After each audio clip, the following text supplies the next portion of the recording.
I've been thinking about why John talks so incessantly about agape, agape, agape. If he weren't so lovable, it might have gotten old at some point. Of course, it was the most important theological concept to him, the most true thing about God you can say. But it was more than that, too, I think. For John, agape was deeply personal in some way. There must have been a moment back then, perhaps on those car rides to Duke, or in Greek class, reading Tillich, or maybe later on a walk alone in the woods, when he suddenly saw it, this impossible love pouring down on the world and on all of us as freely as the rain. And once you've seen that love without bounds, you can never not see it again.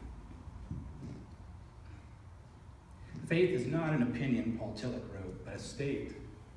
It is the state of being grasped by the power of being, which transcends everything that is, and in which everything that is participates.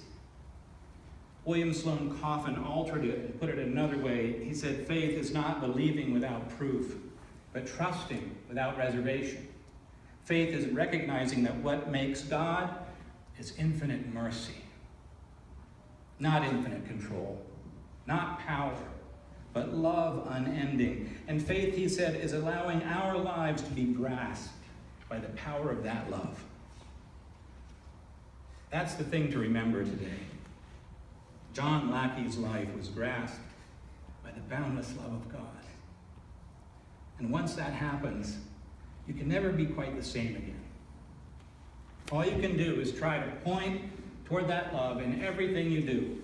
Agape, agape, agape. Because every life, because you know that every life, because your life and my life can be grasped by the power of that love too. So you just can't stop pointing. That love is why John's life was marked by a spirit of service, by welcoming all, regardless of race or sexual orientation or even creed, by preaching and practicing justice. That's why joy always showed up in the morning for him, even when his body was hurting so much he couldn't sleep at night. That's why. When I was ordained 25 years ago, I asked John to offer the charge to me for my ministry. And now I would like to let him give the charge to all of us, which he would really love to do, I think. I'd like to let him give the charge to all of us one more time, using some of the words he gave to me so long ago. My charge to you, he said, consists of those things which I have come to believe are necessary for effective ministry. And I think you might also hear them as important things for any kind of spiritual life. Be a faithful listener. Be vulnerable. Maintain a stance of openness. Avoid dogmatism and authoritarianism. Learn from every possible source. The Spirit may speak truth to any one of us and through any one of us. This openness should be extended to all the great religious faiths too. Listen and learn of God through all people of faith. Always mediate the grace of God. Be a supportive presence in times of pain. Visit those who are hurting and celebrate life with each other. Be a faithful prophet. Stand in the gap between the way things are and the way God intends them to be. And there take your stand. Justice, peace, mercy, and equality must be your cherished values. You must stand with the helpless, the powerless, the poor. You must protest every form of prejudice and hatred, every form of oppression, all abuse of humans and of the earth itself. Be a faithful servant. Like Jesus, you have not come to be served, but to serve. Extend the ministry of the church into the wider community and into the wider church. Be a good steward of your time. Reserve time for solitude, for private prayer, for meditation, for the empowerment of the Spirit. Otherwise, your spiritual journey comes to a halt. Reserve time for study, for much reading. Otherwise, you'll have nothing to say. Reserve time for physical exercise and caring for your body. Reserve time for your family. Your children must know who their daddy or mommy is.